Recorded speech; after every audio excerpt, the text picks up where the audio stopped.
یہ نظر نظر اور منت کا بات. ہاں جی کہ وہ جناب آپ تو ماشاءاللہ جانتے ہوں گے کہ یہ آج کل کیا ہو رہا ہے. اللہ کے سوا تو نظر اور منت کسی کے لیے نہیں ہو سکتی. اللہ کے سوا نظر عبادت ہے، اور عبادت اللہ کے سوا حرام ہے کسی شخص کے لیے.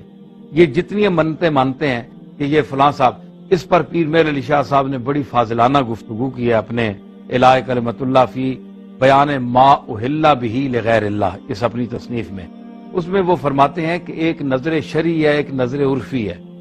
تو نظر شرعی جو ہے وہ اللہ کے لیے خاص ہوتی ہے. نظر عرفی یہ ہے کہ آپ مثلا ایک کہتے ہیں کہ میرا اگر اللہ نے یہ کام کر دیا تو 2 لاکھ 10 لاکھ جتنا بھی نفع ہوا، اس میں 50,000 داتا صاحب کے لنگر پہ وہاں دیگیں دوں گا، تو وہاں دوں گا جہاں مہمان آتے ہیں وہاں کھائیں گے.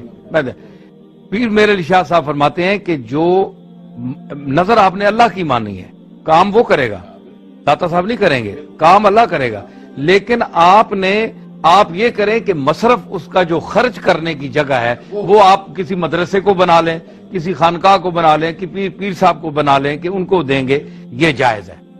لیکن پیر صاحب سے یا کسی مزار والے سے جا کر آپ یہ کہیں کہ اے پیر، اے قبر والے میری فلاں حاجت پوری کر دے، تو یہ حضرت پیر صاحب فرماتے ہیں کہ یہ تشبہ بعبدت الاوثان ہے، یہ بت پرستوں کے ساتھ مشابہت ہے، یہ شریعت میں اس کی اجازت نہیں ہوتی. ہاں، آپ قبر پر جا کر یہ کہہ سکتے ہیں کہ اے اللہ، ہم تیرے اپنی سمجھ اور حسن ظن کے مطابق تیرے مقبول کی بارگاہ میں کھڑے ہیں، ہماری فلاں حاجت کو اس مقبول کے توسط سے یہاں حاضری کے پوری فرما دیں.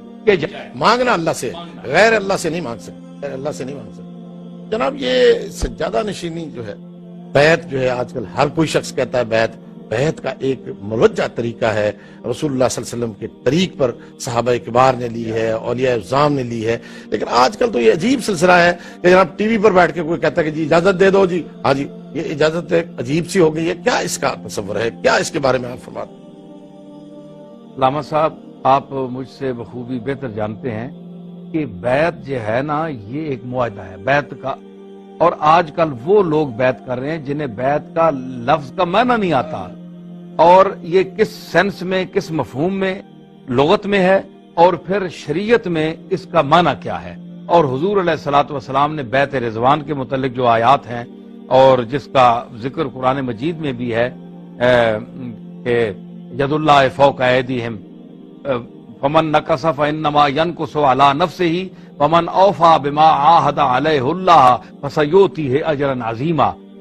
یہ قرآن کی وضاحت ہے کہ معاہدہ ہے ہاتھ میں ہاتھ دے کر، جس طرح آپ ایک معاہدہ کرتے ہیں پنچایت میں، اس طرح بیٹھ کر یار سارے ہاتھ ملاؤ اس بات پر کہ ہم ایسا کریں گے.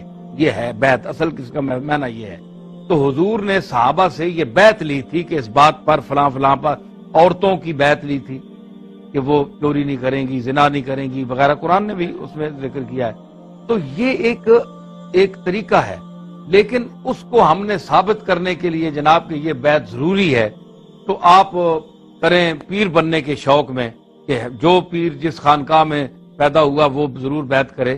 تو اس کے لیے حضرت پیر مہر علی شاہ صاحب نے اپنی کتاب میں آداب شیخ بھی لکھے ہیں کہ جو بیعت کر سکتا ہے، جس کو اجازت ہے، اس کے لیے عالم دین ہونا ضروری ہے.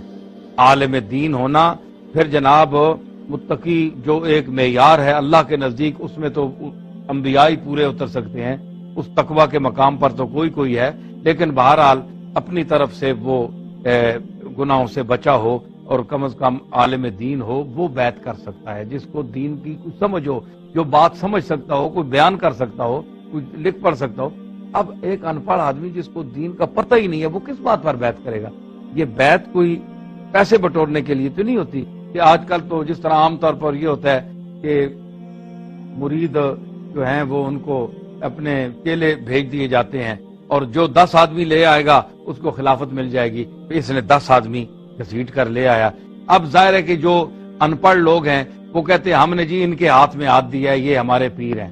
اب یہ ان کو پتہ نہیں ہے کہ یہ پیر صاحب کو کچھ آتا جاتا بھی ہے کہ نہیں، دین بھی پڑھے ہوئے ہیں کہ نہیں، ان کو کچھ ان کے پاس علم بھی ہے یا نہیں. وہ کہتے ہیں اب جو وہ نذرانہ دیں گے، پیسے دیں گے، وہ پیر صاحب کو دیں گے. آج کل پیسہ بٹورنے کے لیے زیادہ مرید بنانے کی کوشش کی جاتی ہے تاکہ زیادہ سے زیادہ جو ظاہر مرید ہوگا وہ پیسے ان کو دے گا، تو اصل جو روح ہے تصوف کی وہ ختم ہو رہی ہے، پیسہ بٹورنے کا ایک طریقہ ہے۔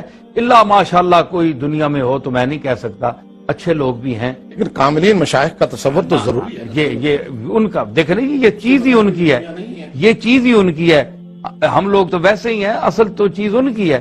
تو کم از کم جس ناج پر انہوں نے یہ بیعت کا طریقہ اختیار کیا تھا، اور اس پہ حالانکہ بڑے اعتراضات بھی ہیں بیعت پر، وہ اب ایک طبقہ ہے وہ کہتا ہے جناب بیعت جو ہے وہ ضروری ہے، اس کے بغیر انسان جو ہے وہ ابلیس جو ہے شیطان اس کا پیر ہوتا ہے، جس کا یہ ایک غلط بات ہے، اس کا کوئی وجود نہیں، نہ یہ حدیث ہے، پتہ نہیں کس کا قول ہے، انہوں نے حدیث بنا دی، کوئی حدیث نہیں ہے۔ بات یہ ہے کہ ماشاءاللہ آپ صاحب علم ہیں، آپ یہ فرمائیں کہ اگر بیعت ایک سنت کا درجہ وہ رکھتی، ایک سنت یعنی عام جو مروجہ ہے، جس طرح سنت موقدہ کا درجہ رکھتی ہے، ایک ہے کہ آپ نے حضور نے ایک کام کر دیا ہے، ایک نے تاکیدن کیا ہے، اگر وہ درجہ رکھتی سنت موقدہ کا تو آپ مجھے، میں اکثر کہتا ہوں کہ آپ مجھے بتائیں امام ابو حنیفہ کا پیر کون ہے، امام شافعی کے پیر کا نام بتائیں، امام حنبل کے، امام مالک کے پیر کا نام بتائیں، امام بخاری، امام نسائی، ابن ماجہ، مسلم، ان کے پیروں کا نام بتائیں، تو ظاہر آپ کو کوئی پیر نہیں ملے گا، یہ کسی کے مرید نہیں۔ تو اگر یہ سنت موقدہ ہے پیر ہونا، مرید ہونا کسی کا، تو یہ جتنے امام ہیں ان کے جتنے مقلدین ہیں تو ہم تارک سنت یعنی اماموں کے مقلد ہیں؟ آپ غور فرمائیں نا، کیا ہم تارک سنت اماموں کے، امام ابو حنیفہ معاذ اللہ کوئی تارک سنت ہے؟ کیونکہ ان کا پیر ہی کوئی نہیں ہے، مجھے بتائیں کس کے مرید تھے وہ؟ امام شافعی کس کے مرید تھے؟ اچھا پھر آپ بتائیں یہ سیاہ ستہ ہیں، ان کے پیر کون ہیں؟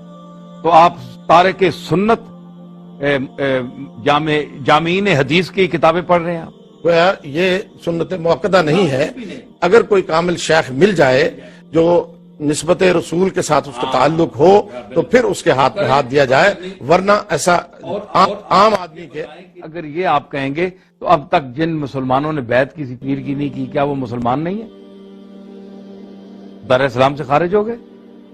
تو ایسے لوگوں کی بیعت نہ کرنا بہتر ہے، کرنے سے نہ کرنا بہتر ہے، جو جاہل ہیں، جن کو پتہ ہی نہیں، جو صرف ایک گدی پہ یا ایک درگاہ میں بیٹھ کر وہ بیعت کر دیتے ہیں، اور ان کو نہ بیعت کا مفہوم پتہ ہے، نہ وہ کچھ دین کے متعلق بتا سکتے ہیں، نہ قرآنی تعلیمات ہیں، نہ علم ہے، نہ کچھ بتا سکتے ہیں، نہ کسی سوال کا جواب دے سکتے ہیں، تو وہ ان کو کیا حق حاصل ہے کہ وہ بیعت کریں؟